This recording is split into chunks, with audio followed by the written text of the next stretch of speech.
ये मुझे भी खबर अभी मालूम हुई है कि हैदराबाद के दो ट्रैवल एजेंसी, एक fly zone tours and travels और अल मक्का हज एंड उम्रा के 42 हाजी मक्का से मदीना जा रहे थे बस में, और बस को आग लगने से मालूम हुआ कि सिर्फ एक शख्स की जान बची है, कंफर्म नहीं है। बास कह रहे हैं कि पूरों का इंतकाल हो गया।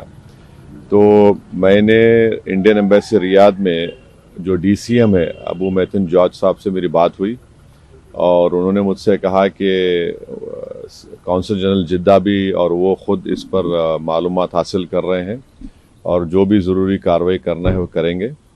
और साथ ही साथ मैंने इन तमाम उम्रा पैसेंजर्स के दोनों ट्रैवल एजेंसी से वीज़ा डिटेल्स लेकर कौंसल जनरल ऑफ इंडिया जिद्दा को और डीसीएम इंडियन एम्बेसी रियाद को और साथ ही साथ फॉरेन सेक्रेटरी को मैंने ईमेल किया है।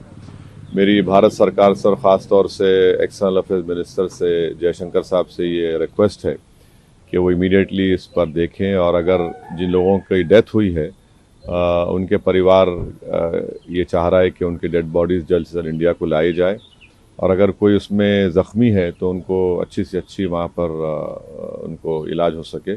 ये मैं रिक्वेस्ट करता हूँ हमारे एक्सटर्नल अफेयर्स मिनिस्टर से और भारत सरकार से। सर, दिल्ली में अभी हाल ही में जो ब्लास्ट हुआ है, मुफ्ती जी कह रही हैं कि भारत बता रहा है कि कश्मीर कितना सेफ है, लेकिन दिल्ली के में जो ब्लास्ट हुआ है, दिल्ली भी अब सेफ नहीं है। जो केंद्र की पॉलिसीज है वो पॉलिसीज ऐसी है कि कश्मीर नहीं, दिल्ली भी अब देखिए, वो मेरा मानना यह है कि जो टेररिस्ट एक्शन दिल्ली में हुआ, अब तो एनआईए ने कहा कि सुसाइड बॉम्बर था, हम उसका कंडेम करते हैं।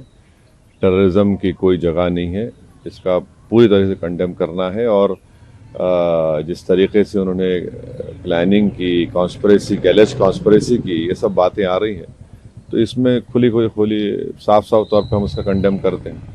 सर, इसी पे कश्मीरी मैन को भी अरेस्ट किया गया है एनआईए के थ्रू, जिसने बॉम्ब को वहाँ प्रिक्योर करवाया था। जो भी है, अब तो इन्वेस्टिगेशन चल रहा है, तो आप और हम कोई कंक्लूजन पर नहीं आ सकते। मगर ये जो इंसिडेंट हुआ दिल्ली में जिसमें 10 लोगों की मौत हुई, फिर अनफॉर्चुनेटली नौगाम में भी वो जो एक्सप्लोसिव रखे थे वहाँ पर भी पुलिस स्टेशन में ब्लास्ट हुआ, उसमें भी लोगों की मौत हुई।